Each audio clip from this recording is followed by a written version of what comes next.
This is a story about an affair, an arson, and a murder described as one of the greatest legal battles about a murder in the Black Hills. The story begins with Eli Porter Farnham, a longtime resident of Central City. He was a barber and a store owner. In 1904, he became the postmaster and began pursuing mining interests. Farnham started the Queen of the Hills Gold Mining Company and hired Richard Galvin as a mine foreman. On February 11, 1905, trouble started to brew. Farnham had just returned from a Chicago business trip and went to Deadwood to pick up mail for himself and Richard Galvin. There were 2 letters for Galvin written in his wife's handwriting. The letters revealed that Galvin and his wife were planning to leave. He confronted his wife about the letters. Around 8 p.m., Farnham went to the Hempville and Hamster Saloon, purchased a half pint of brandy, and went to stay at the Shannon Hotel. Around 9 p.m., Jack Welch, Miss Farnham, and their daughter Nona were seen up the street from the Farnham building. A witness stated that Jack Welch carried a bag to the Link Hotel containing silverware, and that bag seemed to resemble a male canvas bag.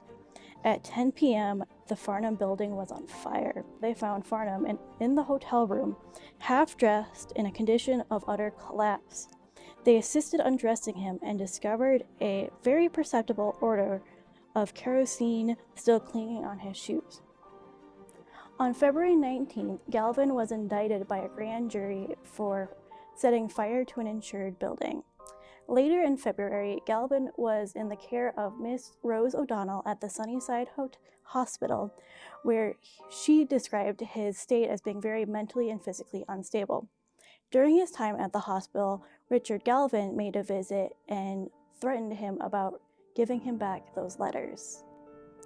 On March 13th, Richard Galvin went to his mining claim in Whistler Gulch near the Queen of the Hills Mining Company. That day, when he was walking towards the shaft house, he ran into Richard Farnham, and they had an altercation, which led Galvin running towards him to try to get the gun that Farnham had, and Farnham ended up discharging that shotgun into his right side, and Farnham dropped his gun.